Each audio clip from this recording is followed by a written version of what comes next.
Hello everyone, welcome back to my channel. मु तितनी आपण मानक आउ एक नया वीडियो स्वागत कर। आज आम देखा गोलाप गछ जुलाई मसरे आम केमती तार केयर नवा आउ कौन फर्टिलाइजर दबा आउ कौन कंपोस्ट दबा जहाँफल कि बहुत सारा तार ब्रांच आसव आउ फूल कड़ प्रचुर फुटब। चलतु देखा प्रत्येक गोलाप गछ जो फूल फुटी सारा देखु तार कटिंग निहाती कर दियंतु।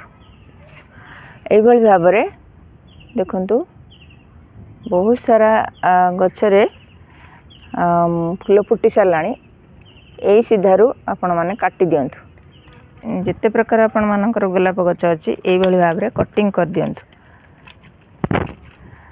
बर्त सबू गोलाप गछ फूल फुटी सारी एमती कटिंग न कले ये बहुत सारा बण भाया हो जाउची, साप पशि जाउची। तेणु आम काटिकी सफा करदबा और मूल प्रथमे मूल गुड़ा आगे सफा करिया।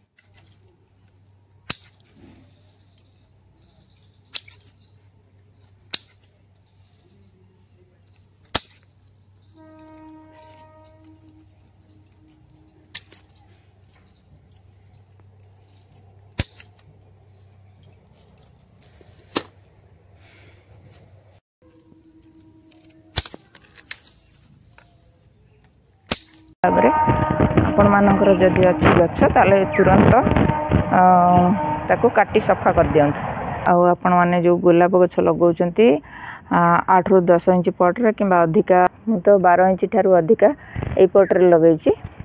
आ खत सारा बहुत सारा खाए जाफल कि गछटा हेल्दी हुए, बहुत सारा तार ब्रांच आसे आ फूल प्रचुर आसे।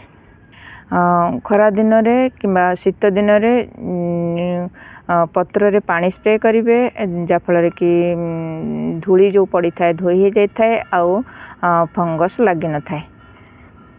वर्षा दिन तो फंजिसाइड स्प्रे करी हुएनी। आ जो दिन वर्षा है नथिबो से दिन फंजिसाइड स्प्रे करेंगे। सप्ताह को 2-3 थर करंतु। स्प्रे न करछन ताले प्रचुर मात्रा रे एभली भाव में पोक आसी जीवो। नीम ऑयल स्प्रे करंतु कि सबुठ बेस्ट देखंतु एलोवेरा को जूस कर देबे।